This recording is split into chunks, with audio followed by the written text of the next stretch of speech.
यो हो बहसको साथमा कामना सेवा विकास बैंक, प्रगतिको आधार कामना सेवासँगको कारोबार। Presenting Nepal's first family scooter with revolutionary i3s technology, Hero Destiny. शक्ति मिनरल्सको उत्पादन नेपाली किसानका लागि वरदान। शक्ति मिनरल्स प्राली विशेष औद्योगिक क्षेत्र भइरहबा। Mangal Decor, Gurjumarg Charkhal, Tilly Bazar, Kathmandu. Registration open for +2 Science, Management, Humanities and Law, Lumbini College.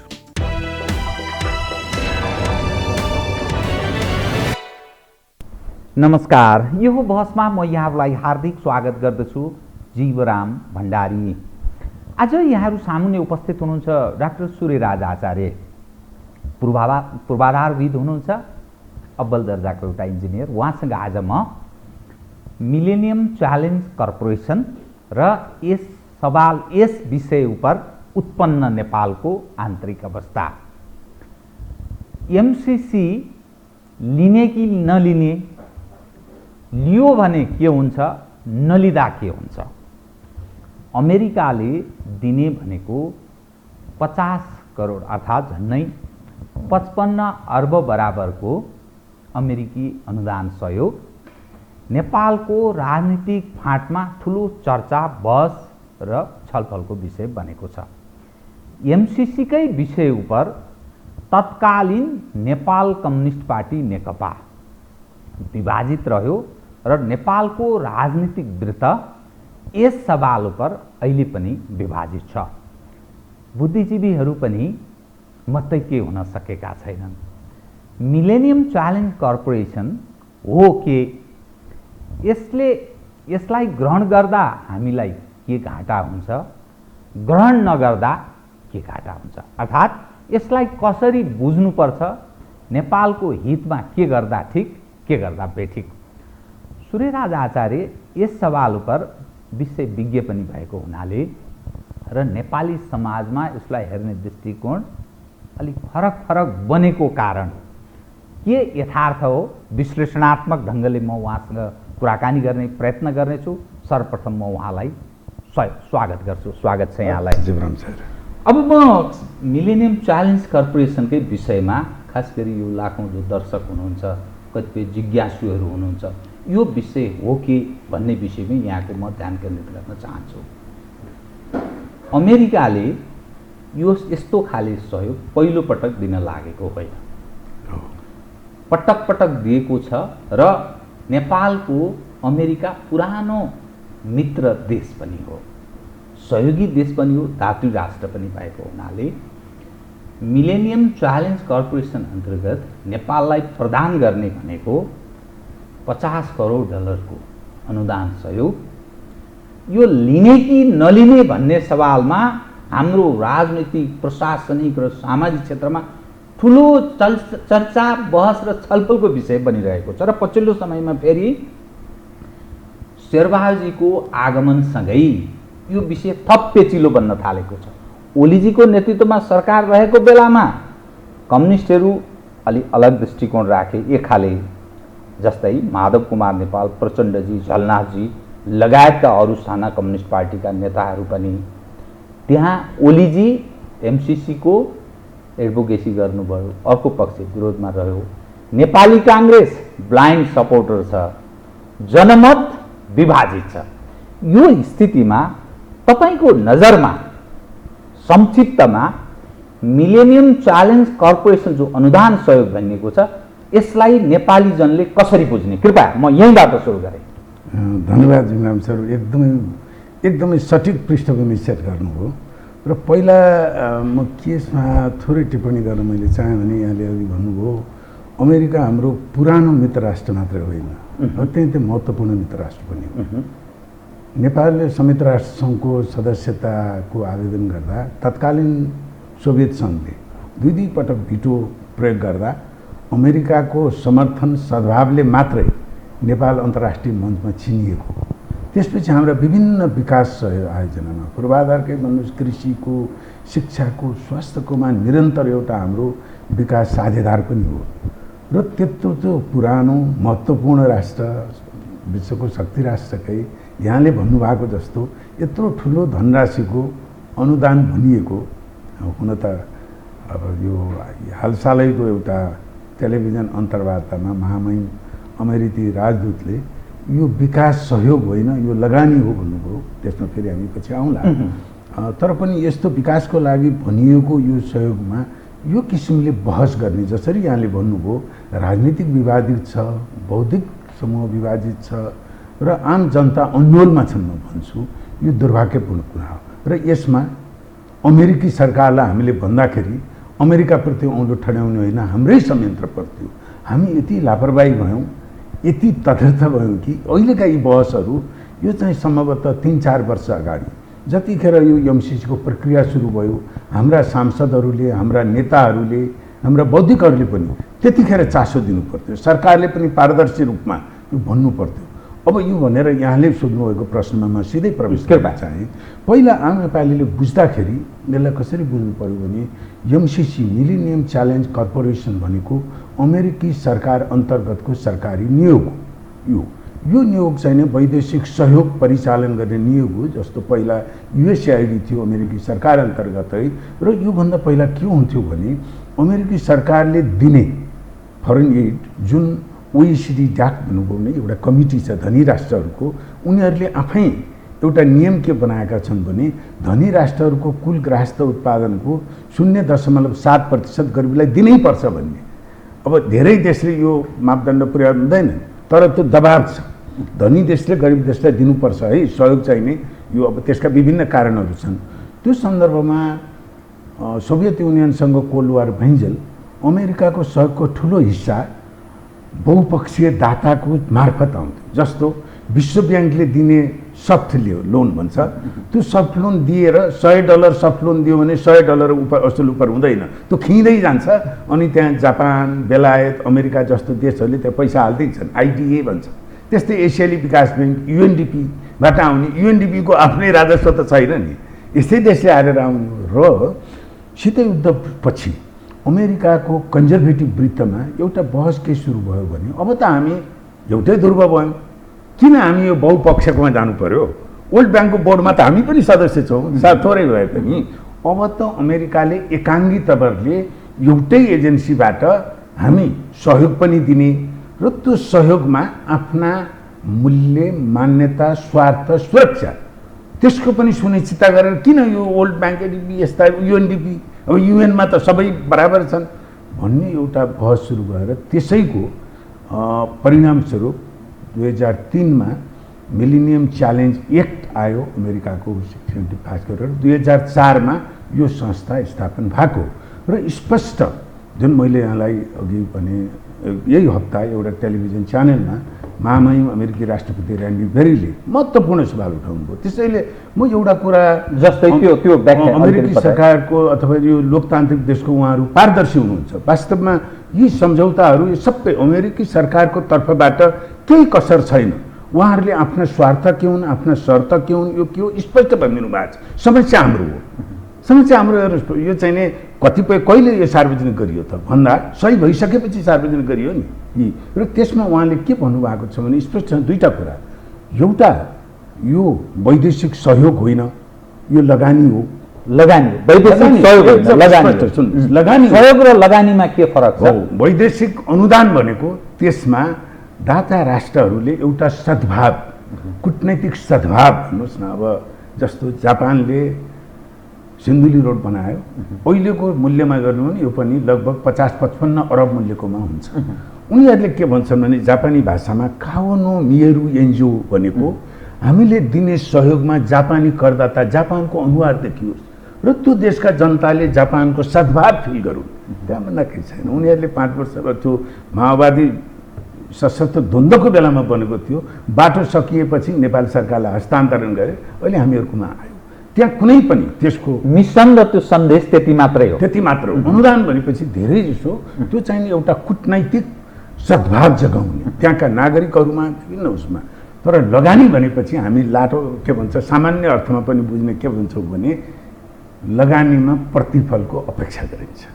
अर्थात् एमसिसीमा अमेरिकाले प्रतिफलको आशा गरेको छ। अब त्यो प्रतिफल भनेको भनेर हामीले हेर्दै गयौँ भने मसँग यहाँ कपी छ। मिलेनियम च्यालेन्ज एक्ट 2003 जुन यो सम्बन्धी अमेरिकी कानुन मैले त्यसको दफा 607 मा स्पष्टसँग के भनेको छ भने यो लिने देशहरूले 13 वटा शर्तहरू पालन गर्नुपर्छ। 13 वटा शर्त। त्यसमा के छन्? हामीलाई आपत्ति हुने विषय के छ? पहिलो खण्डमा राजनीतिक प्रकृतिका शर्त छन्, जस्तो बहुलवादी समाज हुनुपर्ने, त्यसमा निजी क्षेत्रलाई प्रेसर गर्नुपर्ने, प्रोपर्टी राइट, निजी सम्पत्तिको प्रत्याभूति, इक्वालिटी, रुल अफ ल, ह्युमन राइट, अलिकति चाहिने राजनीतिक प्रकृतिका यसमा शर्त छन्। र सँगसँगै यसमा एउटा के छ भने सिभिल सोसाइटी, एनजिओ आइएनजिओ जुन हामी भन्छौँ, यो ऐनले त्यसलाई सिभिल सोसाइटी भनेको छ। त्यसमा कुनै अङ्कुश त्यसलाई अझ स्वतन्त्रता दिनुपर्ने, कुनै अङ्कुश हुनु नपर्ने। त्यस्तै आर्थिक यस अर्थव्यवस्थाका पनि शर्तहरू छन्, जस्तो मार्केट ओरिएन्टेड, बजारलाई प्रश्रय दिनुपर्ने, निजी क्षेत्रलाई कुनै अङ्कुश लाउन नपाइने, अनि सामाजिक शर्त पनि छन्। खुला बजार अर्थनीतिको कुरा हजुर, खुला बजार, यो खुला बजार यो साँच्चै भन्नु हो भने यो त हाम्रा यहाँका लयरहरूले यो हाम्रो संविधानको व्यवस्थाको बर्खिलाफमा छ। संविधानमा हामीले खुला बजार मात्र भनेको छैन, म पनि खुला बजारको पक्षपाती, मलाई थाहा छ। खुला बजारले इफिसियन्सी, रिसोर्स एलोकेसनको त्यसका केही सबल पक्ष छन्, तर यसमा जसरी लेखिएको छ अमेरिकी मूल्य मान्यता र मात्र होइन, यो ऐनमा अमेरिकाले जुन हामी नवोदारवाद भन्छौँ, नवोदारवादी अर्थव्यवस्था र चिन्तन जुन पश्चिमा देशहरूमा नै आलोचित छ, फ्रान्सिस फुकायामा नै जसले एन्ड अफ द हिस्ट्री लेख्नुभयो उहाँले नै अहिले आलोचना गर्नुहुन्छ भने यो हुँदैन त। यो त 2003 मा पनि झन्डै चाहिँ 20 वर्ष अगाडिको भने त्यो। र अहिले संसारकै एउटा अर्थ राजनीतिका मान्यताहरू, लोकतन्त्रकै मान्यताहरू यी परिवर्तन हुँदै आएको छन्। हामीले जानेको छौँ जुन शक्ति राष्ट्रहरूले बहुलवादी समाज, लोकतन्त्र, खुला समाज, नागरिक समाज, ह्युमन राइट, यसका आधारमा कमजोर राष्ट्रहरूलाई के गरेको छ भने जगजाहेरका कुरा थिए। त्यसैले मूल कुरा के हो भने अमेरिकाको तर्फबाट यो अनुदान हो कि लगानी भन्नेमा पनि स्पष्ट भयो। र त्यही अन्तर्वार्तामा महामहिम राजदूतले अर्को महत्त्वपूर्ण कुरा भन्नुभएको छ, किन यो पार्लियामेन्ट जानु पर्यो भन्ने प्रश्नमा उहाँले के भन्नुभएको छ भने हेर्नुहोस्, यो सहयोग दान दातव्यका अरू देशको जस्तो फ्री यो होइन, यसका केही शर्त छन्। यो लिने देशले पहिला सजग के हुनु पर्यो भने यो केसँगै आउँदैछ, के कुरा यसले दायित्व सिर्जना गर्छ, उहाँले स्पष्ट भन्नुभएको छ। र त्यो दायित्व सिर्जना गरेको अपनत्व सार्वभौम सत्ता संसदबाट लिनु पर्यो। त्यसैले महत्त्वपूर्ण कुरा के हो भने यो ऐनको दफा 607 मा भएका यी 13 वटा शर्तमा हामीले त्यसलाई अङ्गीकार गरेका हौँ। 55 यहाँ धेरै साथीहरूले भन्नुहुन्छ अमेरिका सेना नै आउनु, त्यो ठुलो कुरो, अमेरिका सेना आउनु पर्दैन, म त्यसमा पनि म छैन। यसमा एउटा सिधै आउँछ भन्ने आधार पनि त्यसमा बिल्कुल म त्यसमा सहमत छैन। जुन एउटा कोणबाट यहाँ सही गरेको भोलिपल्टदेखि यो ठाउँमा मिसाइल राख्ने र यो ठाउँमा सेना आउने भन्ने ती षड्यन्त्रका सिद्धान्तमा आधारित ती गैर जिम्मेवारी छलफल। त्यसले गर्दा के भयो भने सही वस्तुगतमा जान पनि त्यसले बाधा लगाइदियो सुरुमै। अब यतापट्टि अर्को कोण यो केही पनि होइन, दान अधिकारी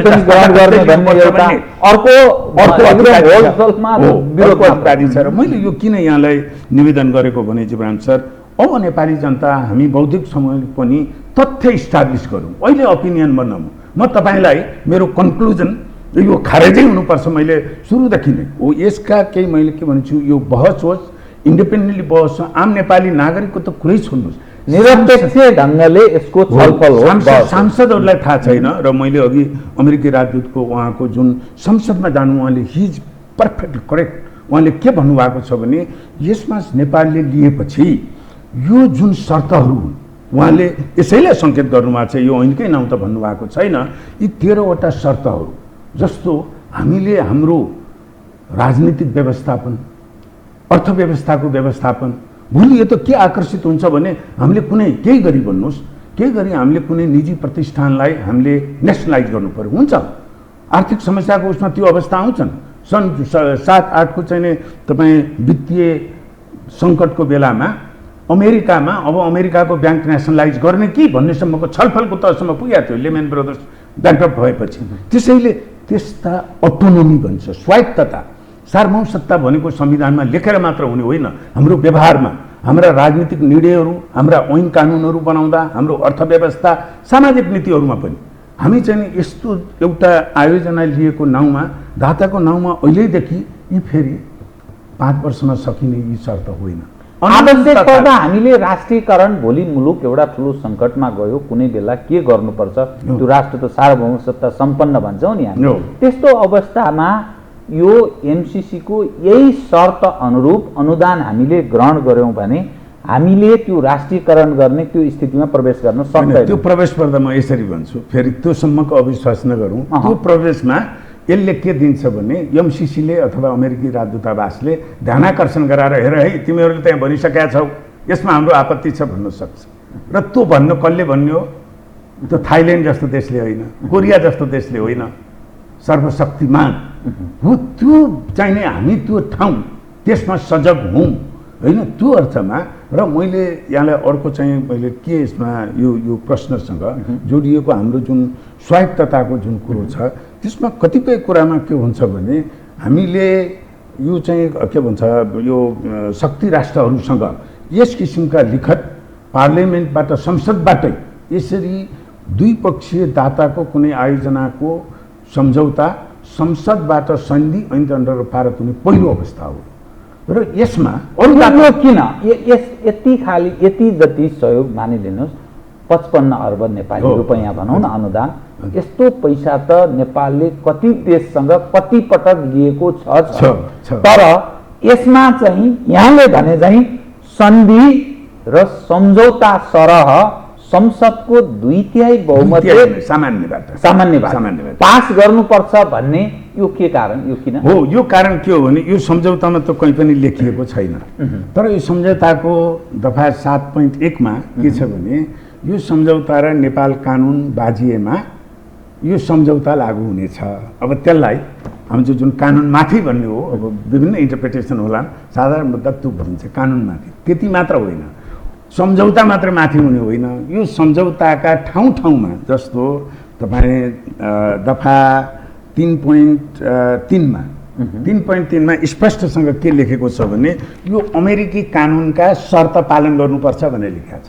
भनेपछि हाम्रो कानुनभन्दा यो सम्झौता माथि हुने भयो। अनि यी सम्झौताका विभिन्न दफाहरूमा अमेरिकी नीति, अमेरिकी हित, अमेरिकी कानुन भनेर जिकर गरिएको छ। भनेपछि त त्यो त हाम्रा कानुनहरूमा भन्दा पनि अमेरिकी कानुन प्रभावी हुने भयो नि त। यो कानुन त प्रभावी हुने भयो एमसिए 1/2003 त दफा 3.3 ले गर्दाखेरि। त्यो अर्थमा कानुन मन्त्रालय यसमा संसदबाट पास गर्नुपर्छ भनेर लेखिएको छैन। अर्थ मन्त्रालयले नेगोसिएट गरेर तत्कालीन अर्थमन्त्री काम चलाउ सरकारका चुनावी सरकार भइसकेको थियो यो चाहिँ अहिले वर्तमान मन्त्री ज्ञानेन्द्र बहादुर कार्कीले सही गरेर आउनु भयो। आइसकेपछि यसमा के छ भने यो लागू हुनुभन्दा पहिला यो यसमा लेखिएका कुरा तिमीहरूको कानुनले मिल्छ भन्ने सुनिश्चित गरेर लागू गर्नु है भनेर चाहिँ लेखेको छ। अनि अर्थ मन्त्रालयले कानुन मन्त्रालयमा रायको लागि पठाउँदा कानुन मन्त्रालयका अधिकारीले पढ्दाखेरि त ओहो यो त सामान्य सम्झौता त होइन, कानुनभन्दा हाम्रो कानुनसँग बाजिए यो प्रभावी हुने भनेको छ। अनि यो भित्र नै ठाउँ ठाउँमा अमेरिकी कानुनहरूको जिकर गरिएको छ। त्यसैले यसले त कानुनी हैसियत पाउनु पर्यो। हाम्रो ऐनको हैसियत पाउनको लागि पार्लियामेन्टको संसदको सामान्य बहुमतबाट पास गरिनुपर्छ भन्ने कानुन मन्त्रालयको राय त्यसरी छ, पठाइएको छ। कानुन मन्त्रालय रेकर्डेड छ त्यो। हजुर रेकर्डेड छ, त्यो त अहिले सार्वजनिक भइसकेको। अब यसमा मैले हजुरको अर्को एउटा थोरै के स्पष्टीकरण चाहेँ भने धेरै साथीहरू, मेरै कतिपय साथीहरूले प्राइभेटमा हुँदा यो तपाईँ त विकासको पैरवी गर्ने मान्छे किन विरोध गर्नुभएको विकासको भन्नुहुन्छ। यो विकासको विरोध होइन, म विकासको विरोधसम्म त हामी पुगेकै छैनौँ। मेरो आग्रह सबैलाई के हो भने यसका तथ्यहरू, यहाँ भएका तथ्य इस्टाब्लिस गरौँ। जुन कुरो आम नागरिकको कुरामा त छोड्नु, सांसदहरूमै छैन, पढ्नु भएको छैन, यो पढेको छैन, यसै पक्षमा वा विपक्षमा। यो संसदमा जानेमा एउटा तपाईँको त्यसलाई भ्रम नभन्नु, मिसइन्फर्मेसन एउटा के छरिएको छ भने योभन्दा कडा सम्झौता त अरू देशहरूसँग गरिएको छ। अरू देशका सम्झौता पनि उनीहरूको कानुनअनुसार हुने भनिएको छ।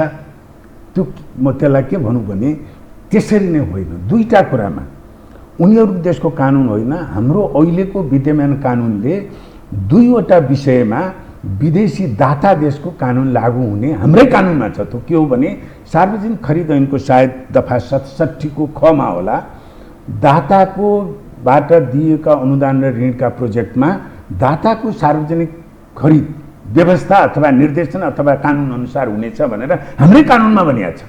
त्यस्तै अर्को मध्यस्थता सम्बन्धी, जस्तो मेलान्चीको ठेकेदारको एकचोटि विवाद भयो भने त्यो कन्ट्र्याक्टमा हामी के लेख्छौँ भने आर्बिट्रेसन भन्छ।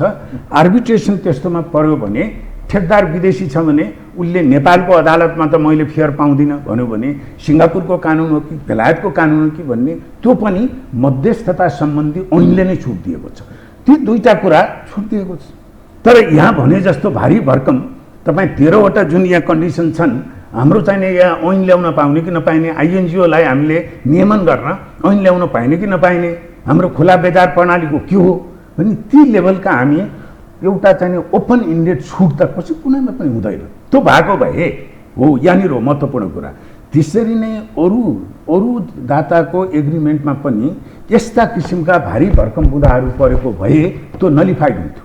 त्यसमा पनि हाम्रो कानुन मन्त्रालयले त्यो आकर्षक हुन्थ्यो र त्यो कि तिमीले भन्नुहोस् न, कुनै एउटा महानिर्देशक गएर अरू आयोजनाका अनुदान त महानिर्देशकले सही गर्छ।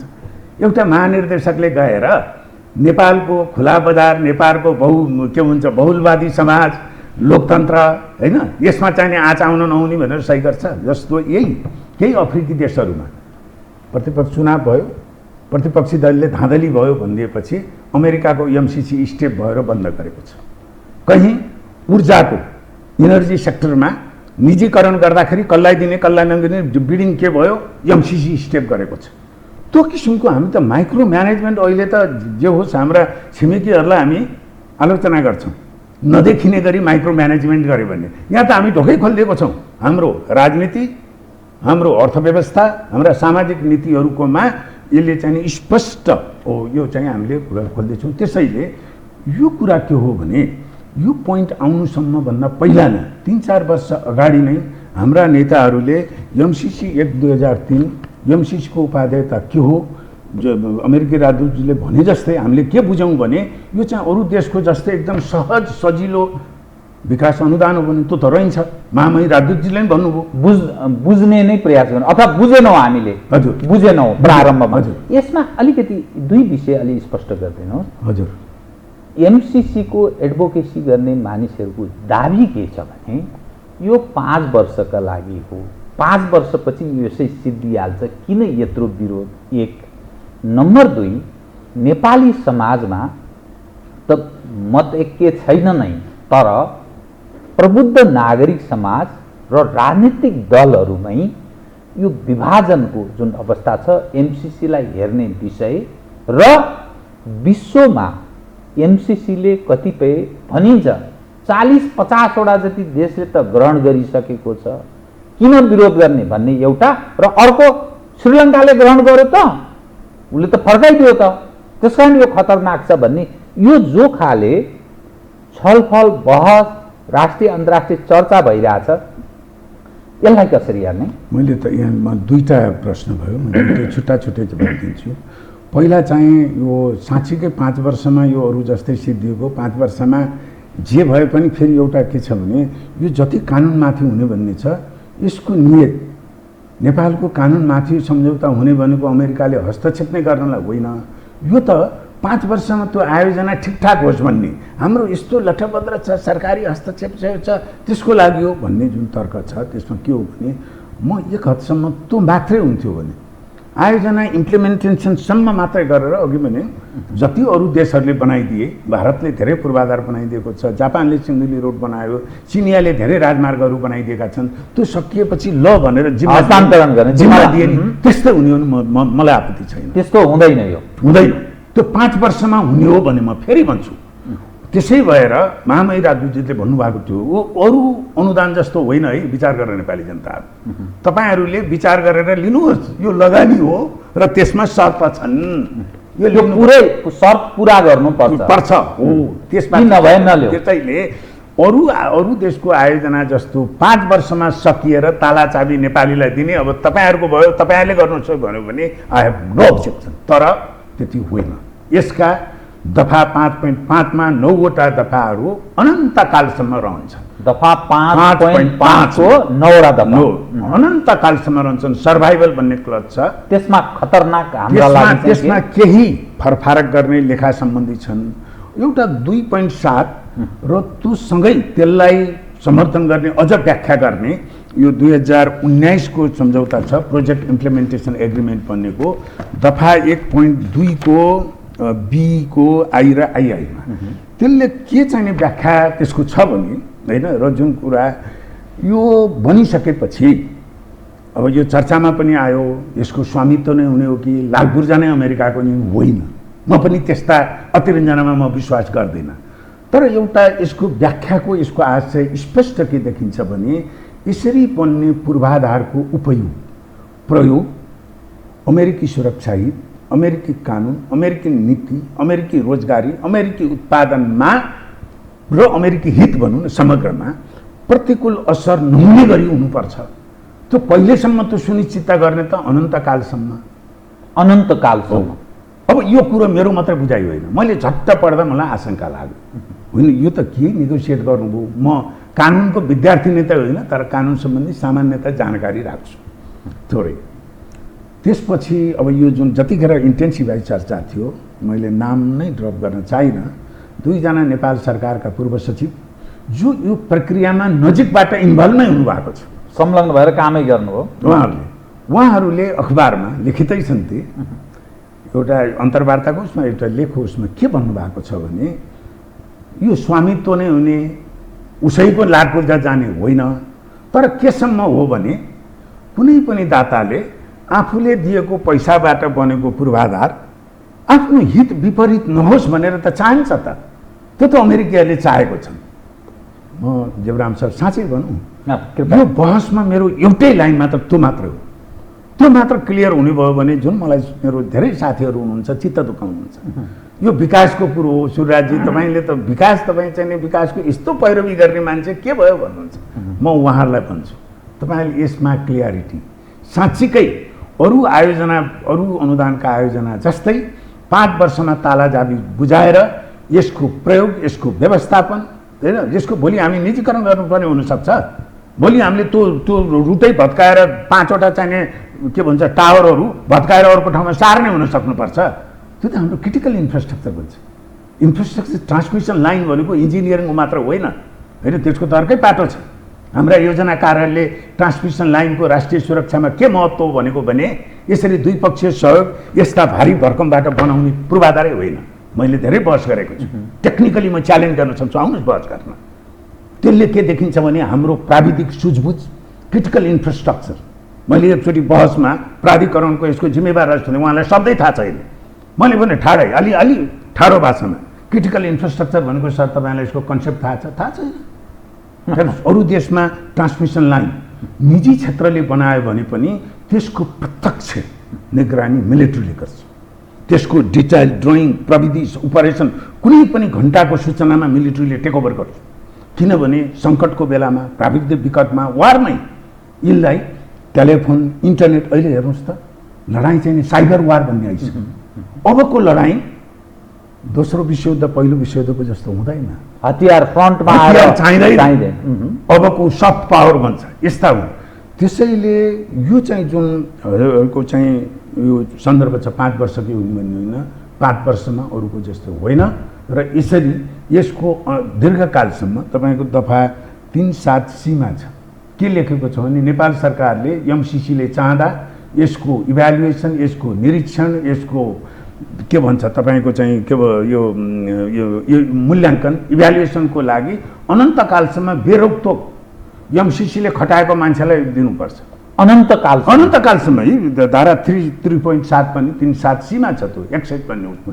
त्यसैले मैले यो पहिलो जुन प्रश्न यहाँको थियो यो चाहिँ 5 वर्षको लागि मात्र होइन, दूरगामी यसको प्रभाव रहने छन्। होइन त्यसमा क्लियर भयो भने म चाहिँ शिक्षित हुनलाई एकदम तयार छु। यसमा अलिकति नेपालकै अनि त्यसपछि श्रीलङ्का र त्यो 40-50 देशको विषयमा जान्छु। त्यसो भए हाम्रो नेपाली समाजमा प्रबुद्ध ठानिने नागरिकहरू र राजनीतिक दलहरू बीच यसलाई हेर्ने फरक दृष्टिकोण बन्नुको पछाडिको कारण र अमेरिका जस्तो शक्तिशाली देशले नेपाल जस्तो चीन र भारतको बीचमा बसेको सानो देशमा, यी तुलनात्मक सानो, यी 2 देशको तुलनामा सानो, जबकि उसको भारतसँग असाध्यै सुमधुर सम्बन्ध अहिले छँदैछ, यहाँ नै लगानी गरेर त्यो हिसाबले सोचेको होला र प्रश्न होइन। अब यसलाई त्यो हिसाबले अब यो त अनुमानका कुराहरू भए। अब यहाँले जुन सङ्केत गर्नुभयो नि, एउटा हाम्रो अलिकति अप्ठ्यारो, हाम्रो आफ्नै आन्तरिक अप्ठ्यारोपन कस्तो भयो भने हाम्रो राजनीति केही दशकदेखि खास गरी राजनीतिका महत्त्वपूर्ण पात्रहरूमा एउटा यस्तो मनोविज्ञान भयो कि एउटा शक्ति राष्ट्रको आडा नलाइकन सत्तामा पुग्न सकिँदैन। त्यो धारणा बन्यो। त्यो चाहिँ अब जस्तो अहिले प्रधानमन्त्रीजीकै भयो भने उहाँको म यहाँभन्दा भन्न चाहिनँ, बुझ्नुहुन्छ सङ्केत। उहाँ कसको लागि, कसको कुरामा उहाँको बढी चासो छ, के गर्दा हाम्रो आन्तरिक नेपाली जनताकै यो चासो हो कि होइन। उहाँले योभन्दा पहिला पनि एमसिसीका बारेमा उहाँका अभिव्यक्तिहरू होइन, उहाँले आफ्नो पार्टीमा कति छलफल गराउनु भयो, यो हाम्रो देशको हितमा हुने हो भने उहाँका सांसदहरू कति सूचित हुनुहुन्छ। म चुनौती दिन चाहन्छु उहाँलाई, बोलाउनुहोस् तपाईँ ऱ्यान्डमली उहाँका सांसदहरूलाई बोलाएर यही कति पढ्नु भएको छ यी विषयमा। म सामान्य नागरिक हुँ, प्राज्ञिक भएको, यस्ता भारी भरकम भू राजनीतिका कुरा, राजनीतिको कुरा बहस गर्ने म उपयुक्त पात्र होइन। तर नभएपछि म एउटा नागरिकको धर्म निर्वाह गरे आउँ एउटा। अर्को चाहिँ यही मनोविज्ञान राजनीतिज्ञमा मात्र होइन, मेरो वर्गमा हामी ठुल्ठुला डिग्रीधारी बुद्धिजीवीहरूमा पनि त्यसले घर गर्यो। यहाँ त एउटा यस्तो हावा बनिसक्यो कि के कारण यो के कारणले भइदियो भने हेर्नुहोस्, नेपालमा अन्तर्राष्ट्रिय स्तरका बौद्धिकहरू छन् मभन्दा धेरै माथिल्लो। म सामान्य देशको चासो राख्ने एउटा मेरो विषयवस्तु छ, तर अनुभवका हिसाबले यहाँ अन्तर्राष्ट्रिय स्तरका तपाईँको कूटनीतिज्ञहरू हुनुहुन्छ, अन्तर्राष्ट्रिय संस्थामा उच्च ओहदामा काम गरेर आउनुभएको नेपालीहरू हुनुहुन्छ, पार्टीको नजिक भएर प्रधानमन्त्रीको एडभाइजर भएर 2 वर्ष 4 वर्ष 5 वर्ष बन्ने सानो अनुभव होइन, सूचनाका हिसाबले प्रभावका हिसाबले सबैले। तर दुर्भाग्यपूर्ण कुरो के भइदियो भने त्यसमा पनि ती अन्तर्राष्ट्रिय स्तरका बौद्धिकलाई हाम्रो राज्यले इन्गेज गर्न सक्दैन। नभएपछि उहाँहरूको रोजगारी कहाँ हुन्छ? विदेशी दाता, द्विपक्षीय बहुपक्षीय आइएनजिओ त्यहाँ छ। तपाईले अहिले तपाईँ पत्रकार हुनुहुन्छ, सानो इन्भेस्टिगेटिभ गर्नुहोस्। हाम्रो बौद्धिकहरू युजुअली मैले तपाईँको अर्को कार्यक्रममा एउटा भने, सभ्य मुलुकमा एउटा प्रोफेसर देश धनी भएर देश गरिब भएर ऊ धनी हुँदा उसलाई लज्जाबोध हुन्छ। त्यो होडबाजी छैन, हुँदैन। तर हाम्रो यहाँ त तपाईँले हेर्नु भने अलि महँगा गाडीहरू, अलि ल्याविस यहाँ काठमाडौँमा चाहिने को छ भन्दा यहाँका उद्यमीभन्दा बौद्धिक उद्यमीहरू बढी छन्। र त्यो खाले बौद्धिक उद्यमशीलतालाई नेपाल सरकारले कम्पेन्सेट गर्न सक्दैन। नेपाल सरकारले महिनाको 5 लाख पनि छोड्नुहोस्, 2 लाखको पनि तलब दिएर कहीँ अपवाद होला। हाम्रो सचिवको तलब कति छ? 50-50 60 हजार होला। त्यसैले यो बहसमा पनि अब यो मलाई यतिसम्म भन्ने अनुमति दिनुहोस्, कति मर्यादित हुन्छ म अलिक बस्नको छु।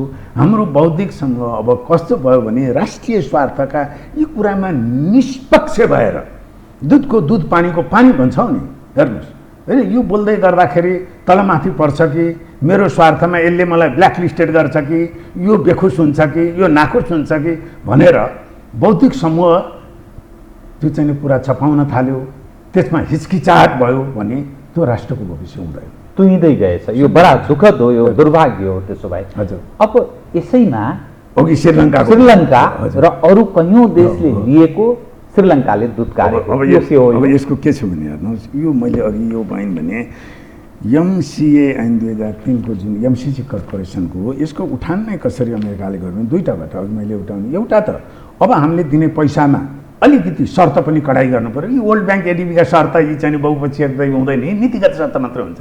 विश्व ब्याङ्कले राजनीतिक शर्त गर्न पाइँदैन, राख्दैन, किनभने त्यो मल्टी त्यसको बोर्डमा हामी पनि छौँ। युएनडिपीले पाइँदैन, गर्न त गर्छ युएनडिपीले, एउटा तपाईँको उनीहरूको भ्यालुको अन्तर्राष्ट्रिय संस्थाले गर्छन्, तर प्रत्यक्ष त पाइँदैन। त्यसैले एउटा त्यो पक्ष भयो। अर्को के थियो भने द्वन्द्वग्रस्त भएर कमजोर भएका देशहरूमा जहाँ संविधान नयाँ लेखिँदैछ, कानुन नयाँ बन्दैछन्, संस्थागत चाहिँ संरचना पहिले बन्दैछन् भने ती देशहरूमा अमेरिकाको अब कोल्ड वार पछिको हामीले चाहिने विकासशील देशहरूमा प्रभुत्व बनाउनको लागि यसको मार्फत जाउँ भन्ने स्पष्ट एउटा मनसाय देखिन्छ। त्यो अनुसार के गर्नु? जस्तो भारतले किन लिएन? भारत पनि क्वालिफाई त गर्छ, बङ्गलादेशले भन्नु, पाकिस्तानले किन लिएन? किन छैन भन्दा यो देशहरू छान्नेमै अमेरिकाको एउटा प्रोसेसमा उनीहरूले कस्तो कन्ट्रीलाई छान्छन् भने जहाँ त्यो रणनीतिक लाभांश बढी आउँछ। रणनीतिक लाभांश बढी आउँछ। त्यो लाभांश आउने कस्ता गर्ने जहाँ अस्थिरताबाट स्थिरता हुँदै गएको छ त्यहाँ चाहिँ तपाईँको एउटा आफ्नो मूल्य मान्यता अनुसारको संरचना बनाउन सजिलो हुन्छ नि। त्यो हिसाबले केही धेरै जसो अफ्रिकी देशहरू, केही सेन्ट्रल अमेरिकन कन्ट्रीहरू पनि, अनि त्यसपछि फिलिपिन्स, तपाईँको इन्डोनेसिया लगायत श्रीलङ्का पनि पर्थ्यो। र पहिलो प्रश्न यो जुन धेरै मलाई दिक्क के लाग्छ भने आम नागरिकले भने त ठिकै हो 40-45 कन्ट्रीले हाम्रो मात्रै किन टाउको दुख्ने भन्ने, तर यसमा प्रबुद्ध भनिने व्यक्तित्वहरू, मैले धेरै सम्मान गर्ने व्यक्तित्वहरू, अझ केही त कूटनीतिज्ञहरू पनि, उहाँहरू अफ्रिकाले लिएपछि मलाई उदेक के लाग्छ भने होइन हाम्रो बुझाइ त्यही हो, अफ्रिकन कन्ट्रीहरूको भूराजनीतिक संवेदनशीलता, त्यहाँको अवस्था र हाम्रो एउटै हो। हजुरलाई मलाई सुगरको रोग छ, हजुर एकदम स्वस्थ हुनुहुन्छ, हामी दुईटाले बुलियो मनपर्छ, हजुरले कपाकप चाहिने लालमोहन खाएको देखेर मैले पनि खान हुन्छ? आफ्नो शरीर के हो पथ परेज अनुसार भोजन गर्नु परेन र? त्यो तर्क त्यस्तै हो। सुगर नभएको बिरामीले चाहिने लालमोहन खाएर सुगर भएको बिरामीले लोभ गरेर भयो र हो। त्यसैले श्रीलङ्का, म यहाँलाई एउटा निवेदन गरौँ, म केही श्रीलङ्काको मित्रहरू मेरो हुनुहुन्छ, म चाहिँ थोरै मैले युएनमा काम गर्दाखेरि श्रीलङ्काका स्टाफ र अरू देशकामा स्पष्ट के फरक देखिन्थ्यो भने त्यहाँका सरकारी कर्मचारीहरूमा पनि कति अहिले मेरो मित्रहरू पनि हुनुहुन्छ, एसियाका विकासशील देशहरूमध्ये सबैभन्दा चुस्त दुरुस्त रहेको ब्युरोक्रेसी र बौद्धिक जमात पनि, उहाँहरू एजुकेसनमा धेरै अगाडि हुन्छ। तपाईँ हेल्थको हेर्नुभयो भने स्वास्थ्यको सम्भवतः एसियामा जापान कोरिया त डेभलप भए, अर्को थाइल्यान्ड राम्रो आउँछ, त्यसपछि श्रीलङ्का छ। र त्यहाँको बौद्धिकहरू धेरै चुस्त दुरुस्त छन्। र त्यहाँ पनि हाम्रो यो रनिल विक्रमसिंघेको सरकार हुँदा बहुत हडबडसँग, बहुत बठ्याइका साथ यसलाई अगाडि बढाउन खोज्यो र उहाँ सही गर्नेमै हतारोमा हुनुहुन्थ्यो। अहिलेको हाम्रो प्रधानमन्त्रीजी जस्तै गरिहाल्नुपर्छ, ल्याइहाल्नुपर्छ भन्ने हुनुहुन्थ्यो रनिल विक्रमसिंघे। प्रतिपक्षी दलले आपत्ति गर्यो र समग्र मिडिया, तपाईँले हेर्नुभयो भने श्रीलङ्कन मिडिया, त्यहाँको बौद्धिक जमातले आलोचना गर्यो र त्यो दबावमा तत्कालीन राष्ट्रपति सिरिसेनाले के भन्नुभयो भने म चाहिँ गर्न दिन्न, 1 वर्षपछि चुनाव हुन्छ, यसलाई बहस गरौँ, चुनाव पछिको नयाँ सरकारले जे गर्छ म यसमा हात हाल्दिनँ।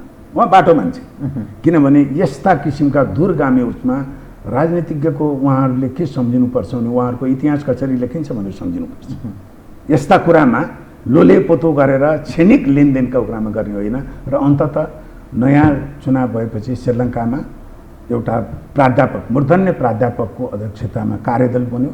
त्यो कार्यदलले यो हाम्रो राष्ट्रिय हितमा छैन र जसरी यहाँ चर्चामा सार्वभौम सत्ताकै आँच आउने कुराहरू छन्, राष्ट्रिय यो चाहिँ हाम्रो स्वाधीनतामा यसमा चाहिँ बर्खिलापका कुराहरू छन्, अवमूल्यन गर्ने कुरा छन् भनेर होइन, जहाँ कि डलरमा अनुदान चाहिने हामीभन्दा 10 गुणा बढी श्रीलङ्काको अवस्था छ। त्यहाँ हरेक महिना उनीहरूको बाह्य ऋणको सामा ब्याज तिर्नको लागि दाताबाट होइन, क्यापिटल मार्केटबाट, निजी क्षेत्रबाट उनीहरूले 5-6% दरमा चाहिने लोन लिन्छ, जुन बन्ड, कन्ट्रीको चाहिने बन्ड बेच्छन् इन्टरनेसनल मार्केटमा। भने हाम्रो नेताहरूले, राजनीतिज्ञहरूले, हाम्रो बौद्धिक संघले एकचोटि श्रीलङ्काको कुरालाई मात्रै हेऱ्यौँ भने पनि हामी चाहिँ एउटा निचोडमा छलफल गर्नलाई सजिलो हुन्छ लाग्छ। मैले यो प्रश्नको लामो व्याख्या गरेँ। मैले भन्न खोजेँ भने अरू देशको सन्दर्भ, खास गरी अफ्रिकी देशहरूको सन्दर्भ र हाम्रो राजनीतिक सन्दर्भ मिल्दैन र धेरै हामीसँग मिल्ने श्रीलङ्का हो। अझ साँच्चै भन्यो भने त श्रीलङ्का त समुद्रले घेरिएको, अब हामी त ल्यान्डलक छौँ र 2टा उदयमान छिमेकीहरू छन्। श्रीलङ्काको भन्दा भूराजनीतिक संवेदनशीलता हाम्रो बढी छ। यससँग जोडिने हजुर नेपालको सन्दर्भमा केपी ओलीजीको नेतृत्वको सरकारले मिलेनियम च्यालेन्ज कर्पोरेसनलाई ग्रहण गरौँ भन्ने बारम्बार एडभोकेसी गर्नु प्रयत्न ओलीजीले गर्नुभयो। त्यहाँ झलनाथ खनाल, प्रचण्डजी, माधव कुमार नेपालजी लगायतको एउटा हिस्सा कठोर ढङ्गले एमसीसी यथास्थितिमा ल्याइनु हुँदैन, केही संशोधन सहित भयो भने ल्याउन सकिन्छ भन्ने दृष्टिकोण राख्नु। अर्कोतर्फ तत्कालीन प्रमुख प्रतिपक्ष नेपाली काङ्ग्रेस जो अहिले शेरबहादुर देशको प्रधानमन्त्री हुनुहुन्छ, उहाँ एमसीसीको जस्ताको तस्तै ग्रहण गर्नुपर्छ भन्ने विषयलाई बारम्बार एडभोकेसी गर्नु। अब यहाँ सवाल के रह्यो भने शेरबहादुरजी प्रधानमन्त्री हुनुहुन्छ, प्रमुख प्रतिपक्षी दलको नेताको रूपमा केपी ओलीजी हुनुहुन्छ। अब यो एमसीसी यथास्थितिमा पास हुन सक्ने र यो छलफल बहसको विषय कसिएर बन्न जाने, यसलाई ग्रहण गर्ने सम्भावना बढी छ है भन्ने एक खाले धारणा नेपाली जनले बनाउन थालेका छन्। यो छलफल बहसको विषय बन्न थालेको छ र नेपाली आम सञ्चार माध्यम यस सवालमा विभाजित छ। यस्तो स्थितिमा ग्रहण गरियो भने यसले ल्याउन सक्ने उत्पाद र ग्रहण नगर्दा अर्थात् हामीले रिजेक्ट गर्यौँ, हामीलाई चाहिएन है तपाईहरू लैजानुहोस्, यो हामी यस शर्त अन्तर्गत हामी ग्रहण गर्न सक्दैनौँ भन्ने अवस्थामा नेपाल सरकार प्रवेश गर्यो भने अमेरिकी रिसाए भने त्यसबाट उत्पन्न हुन सक्ने प्रतिक्रिया प्लस र माइनस, यो विषयलाई कसरी हेर्ने एउटा पूर्वाधारविदको हिसाबले पहिला यसलाई यही शब्दमा यहाँले भन्नुभयो त्यो सम्भावनाहरू अखबारका टिका टिप्पणीहरू हेर्दा त्यो सम्भावना देखिन्छ। खास गरी अहिलेको प्रधानमन्त्रीज्यू जसरी हामी भन्छौँ नि हात धोएर लाग्नु भएको छ यसलाई पास गर्न जस्ताको तस्तै, त्यसले गर्दा त्यो जोखिम देखिन्छ। म जोखिम भन्छु, मलाई लाग्छ उहाँ लामो पृष्ठभूमि भएको नेता हुनुहुन्छ, हतारमा यस्ता चाहिँ दूरगामी कुरामा उहाँले हतार गर्नुहुने छैन। प्रधानमन्त्री नहुँदा सरकार बाहिर हुँदा एउटा हुन्छ, प्रधानमन्त्री भनेको त्यो चाहिँ व्यक्ति मात्र होइन, त्यो संस्था पनि हो, त्यसमा उहाँले त्यति हतार नगर्नु होला भन्ने लाग्छ। अब यो जस्ताको तस्तै पास भयो भने म दुईवटा इम्प्लिकेसन देख्छु। एउटा मित्र राष्ट्र अमेरिकालाई पनि, जस्तो अमेरिका के को लागि जानिन्छ भने पारदर्शिता, लोकतन्त्र, आम जनताको, जुन महामहिम राष्ट्रपतिजीले पनि के भन्छ राजदूतजीले पनि एकदम सठिक भन्नुभयो, यो सार्वभौम जनता सूचित भएर गर्नुहोस् है भन्नुभएको छ। उहाँले सूचित भएर गर्नुहोस्, यो अरू जस्तो विकास अनुदान होइन, यो लगानी हो, सूचित भएर गर्नुहोस् भन्नुभएको छ। त्यस अर्थमा अमेरिकाले पनि हाटहुटमा अहिले आफ्नो मान्छे भएको बेलामा हाटहुट धकेलिहालौँ गरौँ भन्ने, यो अमेरिकाकै पनि हितमा के अर्थमा हुँदैन, आफ्नो मान्छे भएको बेलामा के अर्थमा हुँदैन भने उहाँको मान्छे, अमेरिकाको मान्छे एकजना मात्र होइन, 3 करोड नै अमेरिकाका मान्छे बनाउनुहोस्। हामी सबै अघि नै मैले यहाँलाई टिप्पणी गरेँ, अमेरिकाको सद्भाव, अमेरिका एउटा शक्ति राष्ट्र मात्र होइन, लोकतान्त्रिक मान्यता, ह्युमन राइट्स, सर्टेन अहिले नयाँ सिभिलाइजेसनको एउटा मानक देश पनि हो। त्यो देशलाई त हामी 3 करोडै जनता अमेरिकाका सद्भाव मित्र राष्ट्र हुन चाहन्छौँ नि त्यसलाई त। त्यसैले जुन अहिले जनस्तरसम्ममा, खास गरी मैले 1 वर्षमा धेरै अन्तर्क्रिया गरेको छु, युवाहरूमा, हाम्रा सांसदहरूभन्दा धेरै युवाहरू, गाउँ गाउँको युवाहरूले यति चासो राख्नु भएको छ, यो इन्टरनेटमा छ, पढ्नु भएको छ, हरेक प्रश्नहरू छन्। ती प्रश्नको निरूपण नभइकन यो जस्ताको तस्तै पास हुँदाखेरि अमेरिकाको जुन सफ्ट पावर उहाँले भन्नुहुन्छ त्यो लेजिटिमेट पावर हो, एउटा सद्भाव बनाउने पावर। नेपालमा थुप्रो इन्ट्रेस्टिङ कुरो अमेरिकामै भएको नेपालीहरूमा पनि यसमा प्रश्न छ, अमेरिकी सिटिजनसिप लिनुभएको नेपालीहरूको प्रश्न छ। त्यसैले यसलाई यही अवस्थामा गर्दा अमेरिकाको पनि हितमा छैन। उहाँहरूले जुन सद्भाव खोज्नुभएको त्यसले अर्कै टर्न लिन सक्छ र नेपालको आन्तरिक राजनीतिमा त म त यसलाई भन्छु, यति हुँदाहुँदै भयो भने यो शब्द प्रयोग गर्ने मलाई अनुमति दिनुहोस्, यो राष्ट्रघात भन्छु। राष्ट्रघात दुई अर्थमा, यथास्थितिमै पास गर्ने दुई अर्थमा भन्छु। एउटा यसको कन्टेन्टमा कुरामा आशंकाका कुरामा दूरगामी प्रभाव नेपालको हित नहुने एउटा ठुलो जटिलतामा चाहिँ देशलाई राजनीतिक जटिलतामा लग्ने, द्वन्द्वमा लग्ने सम्भावना भन्दैछु।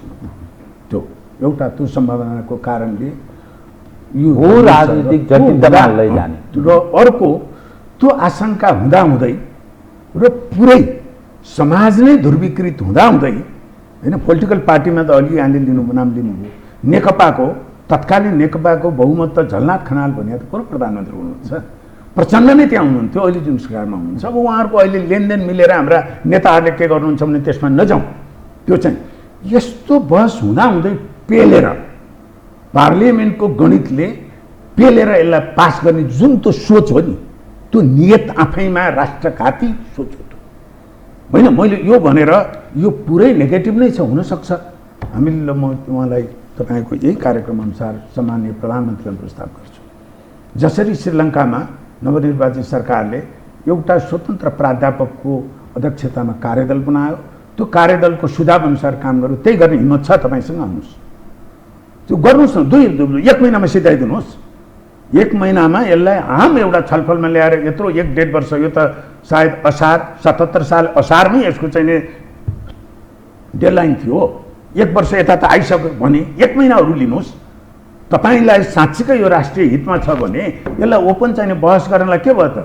मलाई त चाहिँ म के भन्छु भने म फेरि भने अमेरिकी राजदूतले जुन 2टा कुरा भन्नुभयो, हाम्रा प्रधानमन्त्री र हाम्रा नेताहरूले भन्दा उहाँले सही सूचना दिनुभयो नेपाली जनतालाई एक्ज्याक्ट के भन्दा। त्यसैले यो जुन प्लस माइनस पास भयो भने यो, अब पास भएन भने म पास नहुँदा पनि म के चाहन्न भने यो पास नहुँदाखेरि जुन एउटा खास गरी अतिरञ्जना यो वामपन्थी स्कुलिङको अमेरिका आउने बित्तिकै साम्राज्यवाद लिएर आयो, उपनिवेश नै बनायो र यहाँ मिसाइल र सेना नै आयो भन्ने जुन छ, त्यो किसिमको यो फेल हुँदाखेरि हामी विजित भयौँ भनेर त्यो किसिमको अतिरञ्जनाले ठाउँ नपाओस् भने, त्यसले एउटा न्यारेटिभ के नबनाओस् भने नेपाल चाहिँ भेनेजुएला र क्युबा नर्थ कोरिया जस्तो एउटा अन्तर्राष्ट्रिय समुदायबाट आइसोलेट हुने होइन। हाम्रो त्यो फेल हुँदाखेरि पनि एउटा न्यारेटिभ के भन्नु पर्यो भने हामी अलिकति हुस्सु केमा भयौँ भने यो सुरुमै यसको बहस गर्नुपर्ने, यसमा भएका जुन शर्तहरू, एमसिसीको जुन आधारभूत दर्शन र फिलोसफी जुन रहेछ त्यो कुरा राजनीतिक तह र जनस्तरमा स्पष्ट नभइकन आएको रहेछ र यसले हाम्रो चिन्ता अमेरिकाको नियत उप्रति होइन, यसलाई थोरै हामीले के चिन्ता लाग्यो भने हाम्रो जुन अहिलेको, जस्तो म तपाईँलाई एउटा भनौँ, अहिलेको राजनीतिक स्थिति 2013 र 14 जतिखेर यो प्रक्रिया सुरु गर्यो त्योभन्दा धेरै फरक छ, धेरै जटिल छ र एक हिसाबले त भनौँ के भनौँ भने जटिल छ, धेरै जटिल छ। र यो अवस्थामा त्यो 2013-14मा हाम्रा यो प्रधानमन्त्री त्यहाँले पास गर्यो भनेर भ्रम नगरौँ, अहिलेको अवस्थामा हेरौँ र यो विवादले गर्दा भाग्यले भनौँ अझ हाम्रो सानो विन्डो पछि फर्किने ठाउँ छ, त्यो ठाउँलाई युज गरेर अन्तर्राष्ट्रिय समुदाय अमेरिकालाई पनि के भनौँ भने हामीलाई के लाग्यो भने यो चाहिँ यसले राजनीति विचलन ल्याउँछ, हाम्रो असंलग्न परराष्ट्र नीति अहिलेसम्म हामी यस्ता कुरामा संलग्नता जुन को हामीले अभोइड गरेका छौँ, आइपिएसको कुरो त आइसक्यो नि त, उहाँहरूले भन्नुभएको हो, त्यसमा यो आइपिएस अन्तर्गतकै हो। यो यति ठुलाहरू ती सबै उहाँहरूको बृहत रणनीतिभित्र पर्छन् नै, हेर्नुहोस् होइन, उहाँहरू अमेरिकनहरू ऱ्यासनल हुनुहुन्छ। नेपाली जङ्गका अगुवाहरू चाहिँ यो आइपिएस अन्तर्गत होइन, यो खतरनाक छैन, यो गलत विश्लेषण भइरहेको छ भन्छन् किन? नबुझेर भन्छन् या बाध्य छन् उनीहरू? होइन, मैले अघि नै भने हाम्रो सबभन्दा दुर्भाग्यपूर्ण कुरा नै हाम्रो बायस नै कस्तो भयो भने नेसनल इन्ट्रेस्टलाई राखेर निष्पक्ष भएर भन्ने भन्दा पनि पहिला हामी कन्क्लुजन निकाल्छौँ, त्यसपछि त्यसका अनुकूलका तर्कहरू खोज्छौँ, हाम्रो बौद्धिक बहस पनि। त्यो स्ट्रङ स्लिप भएर अमेरिकी उच्चाधिकारले भन्नुभयो हो र, अमेरिकाको सिस्टममा अमेरिकी अधिकारीहरूले 2 जनाले त भन्नुभएकै होइन र यो चाहिँ। अब त्यसपछि तत्कालीन परराष्ट्र मन्त्री प्रदीप गेवाली अमेरिका जाँदा उहाँले के गर्नुभयो, के सम्झौता भयो भएन त उहाँकै पार्टीका कार्यदलमा भनिया छन् है र, त्यता नजाउँ। त्यसैले यो के हो भने भूराजनीतिक हाम्रो चाहिँ यसको छिटाले हाम्रो असंलग्न परराष्ट्र नीति अहिलेसम्म जुन हाम्रो न्युट्रालिटी छ त्यसमा फेरबदल ल्याउँछ। यसको सारभूत रहन्छ भने पर्सेप्सन पर्ने भइसक्यो, पर्सेप्सन पर्ने अनुभूति जाने भइसक्यो। यो पास गर्ने बित्तिकै एउटा सन्देश के जान्छ भने नेपाल अब बिचमा यस्तो भएन अलिकति गयो भन्ने पार्लियामेन्टबाट ताली बजाएको 1 घण्टामा यो सन्देश जान्छ, अन्तर्राष्ट्रिय प्रेसरमा सन्देश जान्छ। त्यो सन्देशलाई थाम्न सक्ने छौँ। मैले यति भनिरहँदा फेरि म के थप्न चाहन्छु भने यस्ता किसिमका बहस अब बिआरआईमा पनि होस्, भारत सरकारबाट आउनेमा पनि होस्, यसको चुरो कुरो के हो भने हाम्रो परराष्ट्र नीति र वैदेशिक सहयोगका यस्ता ठुला आयोजनाहरू उनीहरूको परराष्ट्र नीति, राष्ट्रिय सुरक्षा नीतिका अङ्गका रूपमा मात्रै आउँछ। त्यो त स्पष्ट यही एमसिसीकै दस्तावेजमा हेर्नुभयो भने पनि उनीहरूले एमसिसीको अमेरिकी ट्याक्स पेयरकोले एमसिसीले उहाँ सिनेटमा कङ्ग्रेसम्यानहरूलाई भन्दा त के भन्छन्, होइन नेपाल साह्रै गरिब भयो, हामी अलि धनी भयौँ, केही दान दातव्य भन्छन्। Mister senator, we have to have a interest, Nepal is a very sensitive country होइन, हाम्रो चाहिँ त्यहाँ सुरक्षाको चासोले, इकोनोमिक चासोले त्यो महत्त्वपूर्ण देश हो, यो पैसा चाहिँ अहिले त अमेरिका आफै पूर्वाधारको लागि तपाईँले पढ्नुभयो भने $1 ट्रिलियन लोन लिएर बनाउँदैछ। एक बहसको विषय म कार्यक्रमको ठिक अन्त्यमा आएँ एकदम छोटकरीमा। हजुर, हामी BRI-मा कमिटमेन्ट जनाउन सक्ने, हजुर, चिनियाहरूको अरू खाली सहयोग लिन सक्ने, अरू कतिपय देशको पनि लिन सक्ने झन्नै 10 लाख जति नेपालीहरू अमेरिकामा छन् र ठुलो सङ्ख्याका विद्यार्थीहरू र ठुलो सङ्ख्याका कतिपय प्रबुद्ध मानिसहरू त्यहाँ जान लालच पनि छन्। भोलि यदि हामीले MCC ग्रहण नगरेको कारण तिनीहरूमाथि नकारात्मक प्रभाव पर्न सक्ने, अमेरिकीहरूले गिद्धे दृष्टि राख्न सक्ने र नेपाल उप दिने सहयोग र सद्भावमा अन्यथा सोच्ने स्थिति आयो भने त्यसले नेपालको राजनीतिमै उथलपुथल र भयानक भयावह अवस्था सिर्जना हुन सक्छ।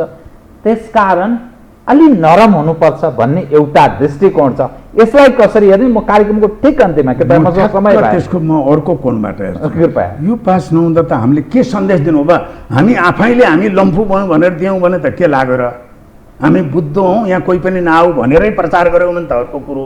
नत्र यसले एउटा महत्त्वपूर्ण पोजिटिभ सन्देश के जान्छ भने नयाँ संविधान आएपछि, लोकतन्त्र आएपछि नेपालमा साँच्चीकै जनता सबल भएका छन्। लोकतान्त्रिक अधिकार जनतामा छ।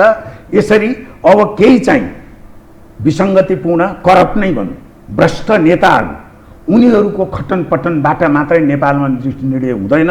त्यसैले पारदर्शी रूपमा जनता, मिडिया, यहाँको बौद्धिक समाज यो चाहिँ चनाखो छ, साग छ र त्यस्तो पारदर्शी ठाउँमा त झन् लगानी आउने र अरू दाताहरू पनि। यसमा त नेपालीहरूले त अब त बहस गर्न लागे। बल्ल यसका चाहिँ वैदेशिक सहयोगका यस्ता कुराहरू भुइँमा पुगेर बहस गर्न लागे र यसले के दिन्छ भने BRI-को पनि यदि चिनिया सरकारको पनि यस्तै अपारदर्शी यस्तै किसिमको कन्डिसन राख्ने होइन, यो विकासको मात्रै नभएर होइन हाम्रो हितभन्दा हामीले थाम्न सक्ने हो भन्ने उहाँहरू पनि सतर्क हुनुहुन्छ। अब यसले त BRI-को पनि मैले धेरै ठाउँमा यो तपाईँ केरुङ काठमाडौँको रेलकोमा मैले सरकारको मिटिङहरूमा केही र मिडियामा पनि मैले के भनेको छु भने तपाईँहरूले यो केरुङ काठमाडौँ रेलवेको फिजिबिलिटी स्टडी चिनिया कम्पनीलाई मात्र एकतर्फी किनिदिने, नेपाली त्यहाँ संलग्न हुनु पर्दैन। त्यो सार्वजनिक सत्ताको मैले त्यहाँ पनि प्रश्न उठाएको छु। हेर्नुहोस्, यो अपमानित हो। त्यो टिममा नेपाली इन्जिनियरहरू हुँदैन। तपाईँको फिजिबिलिटी स्टडीको कभर पेजमा यो चाहिने चिनिया कम्पनीको, यहाँ चाहिँ नेपाल सरकारको कुनै लोगो छ? अझ एउटा उसमा त कार्यक्रममा त चिनिया एकजना इन्जिनियरले के भन्नुभयो भने फिजिबिलिटीको कुरा त्यो तपाईँहरूले कसरी थाहा पाउनुभयो? यो त गोप्य छ, हाम्रो प्राइभेट कम्पनीले गरेको। त्यो पनि अवाञ्छित कुरा हो त्यसमा पनि। त्यसैले यहाँले भन्नुभएको जस्तो मलाई त्यस्तो लाग्दैन। यसलाई बहसलाई मर्यादित बनाऊ। तथ्य र सूचना, फ्याक्ट र मूल कुरो हाम्रो परराष्ट्र नीति, हाम्रो राष्ट्रिय स्वार्थ केन्द्रमा राखेर पारदर्शी रूपमा हामीले योसम्म व्यवस्थापन गर्न सक्छौँ। यसले आउने छिटा, यसले पर्ने यो व्यवस्थापन, यसले हाम्रो असंलग्न परराष्ट्र नीतिमै विचलन ल्याउने तहसम्मको जुन यी सबै कुरा हामी एक ठाउँमा ल्याएर विश्लेषण गऱ्यौँ भने होइन, त्यो चाहिँ जोखिम छ। त्यसले त्यो अर्थमा हुँदाखेरि यहाँले आशंका गर्नुभएको जस्तो एउटा यसमा नो भन्ने बित्तिकै जुन एउटा फियर मङ्गरिङ हुन त अब यता दुईटा खाले फियर मङ्गरिङ छन्। एउटा अमेरिकी सेना र मिसाइल आउने भन्ने फियर मङ्गरिङ भनेको डर भन्ने एउटा त्यो छ। अर्को यो नलिने बित्तिकै नेपाल त कङ्गाल भएर यो नर्थ कोरिया नै भइहाल्छ, पुरै अन्तर्राष्ट्रिय समूहबाट कट अफ हुन्छ भन्ने त्यो पनि अर्को फियर मङ्गरिङ हो। यो दुइटैबाट हामी बचेर बिचबाट यसका तथ्य सत्य निरूपण गरेर होइन, जुन कुरा यसमा हामीले थोरै अमेरिकासँगको नेगोसिएसन भन्नुहोस् यत्रो बहस भयो। अहिलेसम्म नेपाल सरकारले यी चाहिने आपत्तिजनक बुदाहरू होइन, हामी गएनौँ आपत्तिजनक बुदा त्यहाँ चाहिने तपाईँको अडिटका कुराहरू छन्, बौद्धिक सम्पत्तिका कुराहरू छन्, इन्डियाको छन्, ती माइनर। मैले यी चाहिँ सामान्य मैले यो अरू बहसमा आए जस्ता ती भयङ्करै हुन् भन्ने अघि नै मैले भने त्यसमा यसको आलोचना गर्नेमा पनि अतिरञ्जना छ, जहाँ कि ती कुराहरू नभइदिए हुन्थ्यो होइन। जस्तो अडिटको कुरा, अब उहाँले के भन्नुहुन्छ भने यहाँ अहिले MCA भन्ने एउटा अड्डा छ नेपाल सरकारको, उहाँहरू यस्तो देशभरि विभाजित छ, उहाँहरू MCC को पैरवी गर्नुहुन्छ। त्यो त म यो लेखा समितिको सांसदहरूलाई म उहाँहरूको ध्यान आकर्षण गर्छु, यो करप्सन हो। हाम्रो ट्याक्स पेयरको पैसा खर्च गरेर हाम्रै अहितका कुराहरूको भ्रमहरू फैलाइरहनु भएको छ। के भन्छ महालेखा परीक्षकले कहाँ अडिट गर्न दिएको त्यो होइन। महालेखा परीक्षकले अडिट गर्नको लागि रोक्ने छैन, बाध्यकारी छैन यसमा। हाम्रो त हामी $130 मिलियन त दिँदैछौँ नि। र अर्को मैले के भनेर टुङ्ग्याएँ भने जुन यो बहस हुँदा यो आलोचना ट्रान्समिसन लाइनको आलोचना होइन। ट्रान्समिसन लाइन चाहिन्छ, त्यो हाम्रै खर्चमा ट्रान्समिसन लाइनको कस्ट उहाँकै एस्टिमेट्स अनुसार पनि 30 अरब हो। प्राधिकरण आफैले बनाउँदा 30 अरब ट्रान्समिसन लाइनको कस्ट हो। नेपाल सरकारले 15 अरब हाल्दैछ, अर्को 15 अरब थपिदियो भने त सकियो। र यो तपाईँको 60-70 अरबमा इन्ट्रेस्टिङ कुरा के छ भने यहाँ निर्माण बाहेकका उल्लेख्य रकम, हुन त त्यो शीर्षकबाट त्यसै देखिँदैन, उल्लेख्य रकम सफ्टवेयरमा छ। कसमा? सेमिनार गर्ने, रिपोर्ट लेख्ने, कन्सल्टिङ दिने, क्यापासिटी बिल्डिङको यी के हुन् त सफ्ट पावरलाई मलजल गर्ने। किनकि अबको शक्ति राष्ट्रहरूको प्रभाव सेना आउनु पर्दैन, मिसाइल आउनु पर्दैन, यही अर्ग्यानिक सेना यही बनाइदिएपछि किन विदेशी सेना आउनु पर्यो हो। त्यो कुरा, यी सबै कुरालाई समेटेर हामीले यो चाहिँ तथ्य निरूपण यो के हो के होइन भन्ने जनस्तरसम्म मान्य सांसदहरू सबै पार्टीका म फेरि आग्रह गर्छु, यो हेरिदिनुहोस्, एकचोटि बहस गर्नुहोस् र पुनः अहिलेको सरकारलाई म के सुझाव दिन चाहन्छु भने तपाईँको कार्यक्रम मार्फत तुरुन्तै अब हुने क्याबिनेटले यो यति चर्चामा गएपछि एउटा स्वतन्त्र विज्ञ प्राज्ञहरूको एउटा कार्यदल बनाउनुहोस्, बरु 1 महिनामा रिपोर्ट दिने भन्नुहोस्। अनि त्यो रिपोर्टको भुइँमा पुगेर यी कुराहरूको बहस होस् र त्यो नेपालको हितमा रहेछ भनेर त्यो कार्यदलले गर्यो भने म तपाईँकै कार्यक्रममा आएर होइन मैले पहिला भनेका कुरा त कति अस्पष्ट रहेछन्, अहिले स्पष्टता आयो, यो त नेपालको हितमा रहेछ बनाउनै पर्छ भनेर म नै पैरवी गर्छु। हस्, धन्यवाद यहाँलाई कार्यक्रममा आइदिनु भयो। कतिपय अस्पष्ट, अलिकति बुझ्न नसकिएका, कतिपय बारेमा मानिस दुधारमा रहेका कुराहरूलाई स्पष्ट पार्ने प्रयत्न गर्नुभयो। बहुत धेरै धन्यवाद छ। यहाँले मौका दिनुभयो, धन्यवाद। आदरणीय दर्शकवृन्द, उहाँ डाक्टर सूर्यराज आचार्य, पूर्वाधारविद, एमसीसी हो के कसरी बुझिनुपर्छ, विश्लेषणात्मक र केही सूचनामूलक कुराकानी गर्दै म सहित मेरो सम्पूर्ण युनिटलाई कार्यक्रमबाट बिदा दिनुहोस् र यो हो टेलिभिजन हेर्दै रहनुहोला। नमस्कार।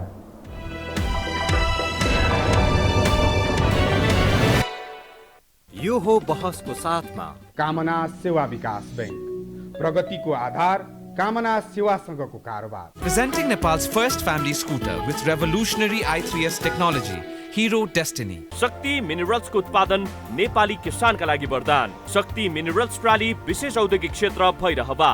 मंगल डेकोर, गुर्जुमार्ग 4 खाल टिल्ली बजार Kathmandu. Registration open for +2 Science Management, Humanities and Law, Lumbini College.